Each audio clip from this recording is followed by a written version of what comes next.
Cidades da macro-região recebem cada dia mais refugiados de países vizinhos. A maior parte dessas pessoas vem da Venezuela e acabam morando nas ruas. Um desafio político e social que chegou principalmente para as prefeituras locais. Nós abordamos o assunto com quem encara esse desafio na prática. Agregando valor às comunidades, integrando a macro-região e formando opinião, em Ribeirão Preto, o veterano do Exército Brasileiro, Coronel Rubens Nuski, e em São Carlos está a secretária da Cidadania, Vanessa Soriano. Eu começo aqui por Ribeirão Preto com o nosso coronel, que teve a oportunidade de trabalhar nas fronteiras justamente com a Operação Acolhida. O senhor que viu esses refugiados, sobretudo os refugiados da Venezuela, chegando ao nosso país, que realidade nós podemos transmitir à nossa gente aqui da macro-região, coronel? Pois bem, Felipe, então há um pouco de explicação sobre o que é a Operação Acolhida, como ela se desenvolve, tá? Voltando no tempo, no início de 2018, a partir de fevereiro, março, começamos a ter um fluxo muito grande de refugiados venezuelanos para o Brasil, tá? E isso causou um problema em Roraima, pela seguinte situação. O Brasil tem cerca de 2.200 quilômetros de fronteira com a Venezuela. E nessa longa extensão, nós temos apenas uma cidade fronteiriça com aquele país. Então, 2.200 quilômetros, apenas a cidade de Pacaraima está na faixa de fronteira. Aquela região do Brasil, a região de fronteira com a Venezuela, é um grande vazio demográfico. Então, não existe ocupação humana, não existe vila, não existe nada, não existe cidade, apenas Pacaraima, porque por ela passa uma estrada que começa lá no território venezuelano, passa pela capital Boa Vista e chega até Manaus. Então, no início, essas pessoas chegaram no Brasil em grande número e Pacaraima é uma pequena cidade de cerca de 15 mil habitantes, então muita gente colapsou o município. Essas pessoas começaram a sair de Pacaraima e seguindo para Boa Vista, que é a capital, cerca de 450 mil habitantes, uma cidade maior. Só que o fluxo também foi muito grande, a quantidade de pessoas era muito grande. Então, o Estado também entrou em colapso, por causa dos serviços públicos não deram conta. Então, era a parte escolar para as crianças, a parte de saúde. Então, houve esse problema todo. Não havia condições de o Estado absorver toda aquela quantidade de pessoas que entrava diariamente no Estado. Então, o município de Boa Vista e o Estado de Roraima solicitaram apoio do governo federal, que instituiu a Operação Acolhida, que ela tem 3 fases bem importantes, que é o ordenamento da fronteira, ou seja, organizar a situação na cidade de Pacaraima, o abrigamento dos venezuelanos em Boa Vista, né, colocando-os em abrigos, como o próprio nome diz, e a interiorização, que é levar esses venezuelanos para outras áreas do Brasil de forma bem estruturada e organizada. Então, essa é a situação. Organização da fronteira, né, o abrigamento e a interiorização. Então, isso desde 2018 acontece porque os venezuelanos não deixaram de entrar no Brasil. Não deixaram de entrar quando a fronteira foi fechada em 2019 pelo Maduro, não deixaram de entrar no Brasil por causa da Covid-19 e agora continuam nessa mesma situação. E o Estado brasileiro, não são as Forças Armadas, faz o que tem que ser feito para acolher e dar um pouco de dignidade para essas pessoas que buscam no Brasil esse refúgio. Então, esse basicamente é o trabalho feito pelo Estado brasileiro lá em Roraima, uma região esquecida pelo Brasil, ela é desconhecida. Roraima é um estado que o Brasil, infelizmente, não conhece, porque é longe, é um estado totalmente isolado. Para vocês terem uma ideia, Roraima tem cerca de 650 mil habitantes, o estado todo, e Ribeirão Preto tem mais de 700 mil habitantes. O estado tem cerca de 15 municípios, então é um estado muito carente. Secretário, para a gente ter uma dimensão quando chega aqui nas nossas cidades, há política pública, há estrutura municipal suficiente para bem atender esses nossos irmãos refugiados?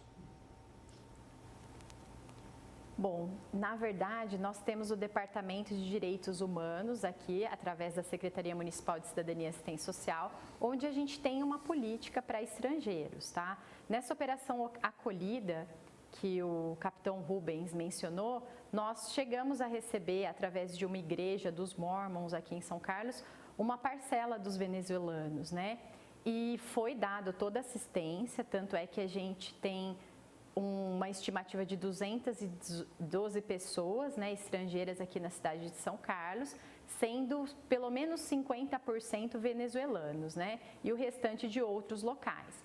Então, nós temos estrutura, né, nós temos os equipamentos, né, então o Direitos Humanos ele funciona como se fosse um centro de referência e atendimento especializado aos estrangeiros que oferece todos os benefícios, né, então ele vai chegar aqui, ele vai ter o mesmo direito, né, estando com a documentação, né, com o CPF em ordem, ele vai ter o mesmo direito que um cidadão comum da cidade. Então, os benefícios eventuais, que é uma cesta básica, um vale-gás, a gente tem o benefício eventual, que é o aluguel social também, que pode ser inserido, e as outras políticas públicas, né?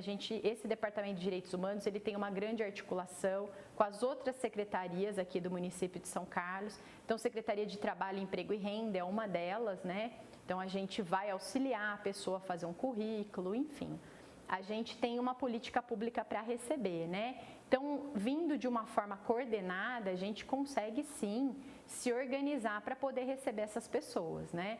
Inclusive, até já vou colocar aqui, a gente chegou a ser um dos primeiros municípios a receber uma família de afegãos. Isso foi coordenado também, né? Através da embaixada, depois foi coordenado através de uma igreja e nós recebemos. E aí, fora os benefícios, a gente tem todos os encaminhamentos. Encaminhamentos à saúde, encaminhamentos para a educação e outros encaminhamentos que se fizerem necessário a essas pessoas que mais precisam, né? Então, nós temos sim, mas a gente precisa se organizar. Então, por exemplo, uma coisa é receber 10, uma coisa é se vierem 80 de uma vez. Então, a gente precisa, ter esse tempo para poder se organizar, mas eles entram nas políticas públicas que a gente já oferece para os cidadãos da nossa cidade. Coronel, o senhor que pôde ver ali a fronteira onde entram esses nossos irmãos refugiados, dá para dizer que eles são vítimas de um regime político? Sim, Felipe, infelizmente é o que acontece, né? As pessoas saem da Venezuela em busca de um prato de comida, né? Eles não têm o básico no país deles, eles não têm comida, eles não têm remédios, eles não têm material de higiene, então falta tudo naquele país. E as pessoas vêm para o Brasil em busca disso e o mais importante, eles vêm em busca de duas coisas que não são materiais e que foram tiradas deles no país natal, que é a dignidade e a esperança. E essas pessoas vêm para o Brasil em busca disso. Mais que alimentação, mais que remédio, mais que material de higiene, eles buscam dignidade e esperança que foram tomadas, foram roubadas deles no país de origem. E são, sim, pessoas que fogem dessa miséria, fogem desse regime político opressor que simplesmente os oprime muito. Eu costumo compará-los porque eu vi, como se fosse uma laranja. Então, Maduro é uma mão, o presidente lá é a mão e o venezuelano é a laranja. Ele espreme essas pessoas, até sobrar só o bagaço. E essas pessoas entram no Brasil, infelizmente, desta forma. Entram muito magras, entram doentes aqui no Brasil e aqui eles recebem todo o tratamento necessário, recebem as vacinas previstas no Plano Nacional de Imunização e dessa forma elas buscam e melhoram a sua situação. No início, para vocês terem uma ideia, quando a operação ainda não estava instituída, muitas pessoas faziam o trajeto de Pacaraima a Boa Vista a pé. E essa distância, pessoal, é cerca de um pouco mais de 200 quilômetros. É a mesma distância de Ribeirão Preto a Campinas. Se nós fizermos uma comparação daqui a Campinas, você tem vários postos de serviço, várias cidades, você pode se abrigar em determinados locais, só que lá não tem nada disso. Não tem posto de beira de estrada, não tem cidade, só tem estrada e mata e rio. Então, é onde as pessoas se abrigavam. Então, quem conseguia, as pessoas chegavam lá em situação crítica. Uns pegavam carona, outros conseguiam comprar uma passagem de ônibus, até que a operação organizou. Então, realmente, eles são vítimas, sim, de um regime ditatorial e opressor, que, se Deus quiser, nós não teremos no Brasil, porque nós não podemos conviver com essa situação. É triste ver a situação dessas pessoas que fogem do seu país em busca dessa dignidade roubada pelo governo de lá. Vanessa, eu queria retomar um pouco mais sobre aquilo que você disse da união regional, sobretudo porque nós temos um fenômeno crescente que é da população de rua local. Como poderia funcionar isso? Eu acho que assim, a gente precisa conversar e pensar em políticas públicas em conjunto, né? Hoje o que a gente vê assim, cada município tem as políticas, elas são, né, do governo federal e cada município executa a sua. Mas trabalhar de uma forma regional, né, com esses municípios, a gente tem tentado. Aqui em São Carlos a gente fez pela primeira vez uma semana, né, de atividades integradas para a população em situação de rua, em parceria com o governo do estado para a gente trabalhar. E foi um momento muito importante que vários municípios discutiram sobre esse tema, né?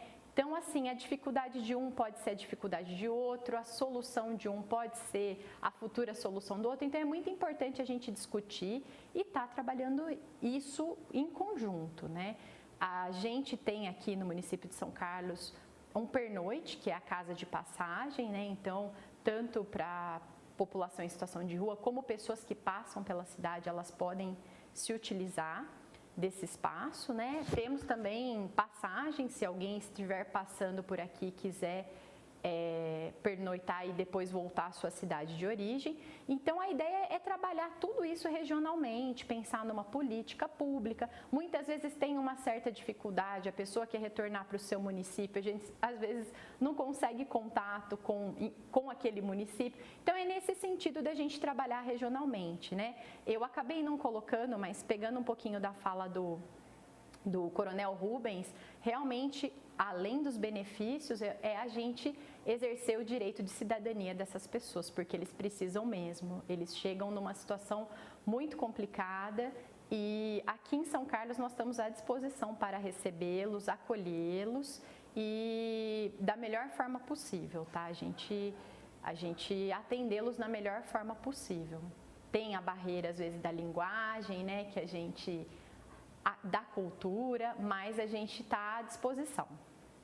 Coronel, para a gente encerrar, então a gente sabe agora dos desafios sociais e políticos que temos que percorrer para resolver essa situação, ou pelo menos para dar um trato nela, mas, sobretudo, há um recado a ser transmitido à nossa gente, não é mesmo? Pois bem, Felipe, o recado que eu quero transmitir é um alerta para as pessoas, né? Não alerta não, uma lembrança, né? Todos nós nos orgulhamos das nossas origens, né? Somos descendentes de portugueses, de espanhóis, de italianos, de alemães, de japoneses, né? De sírios, de libaneses e, obviamente, todos têm razão de ter orgulho das raízes, das origens, né? Porque essas pessoas vieram para o Brasil e vieram trabalhar e construir o Brasil, ajudaram a construção desse país. Nenhum desses imigrantes deixou os seus países de origem para vir para o Brasil gastar suas fortunas. Ninguém veio para cá para passear, ninguém veio para cá por outros motivos que não seja fugir da miséria nos seus países de origem. Então, os imigrantes anteriores que vieram para o Brasil e que trabalharam e contribuíram com o país, que contribuíram com seus costumes, com o seu trabalho com o nosso país, vieram para cá por necessidade. E todos eles vieram, venceram, contribuíram, deram a sua parcela de ajuda para o Brasil. E a mesma coisa agora para os venezuelanos. Eles estão vindo para cá por necessidade, como aconteceu há mais de 150 anos com os nossos ancestrais, que vieram para cá para trabalhar, atravessaram os oceanos e chegaram no Brasil. Esses não atravessam o oceano, atravessam apenas uma estrada e um trajeto sem pavimentação, só de vegetação. Então, eles entram no Brasil em busca de algo melhor. Então, nós não podemos discriminá-los, não podemos achá-los que eles estão aqui no Brasil para atrapalhar, porque eles vêm da mesma forma que os nossos ancestrais vieram. E é muito importante esse tipo de acolhimento em todos os locais, nas grandes e pequenas cidades. Eu quero apenas fazer aqui uma observação, um fato muito interessante que aconteceu na Operação Acolhida enquanto eu estava lá.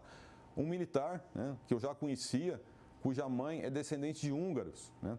A Hungria, em 1956, ela tentou rebelar-se com relação à União Soviética, sair do Pacto de Varsóvia e não conseguiu, né? A cortina de ferro não permitiu que ela saísse, então o Exército Vermelho da União Soviética invadiu o país. E muitos húngaros fugiram do país porque a repressão foi muito grave, né? Então muitas pessoas ocuparam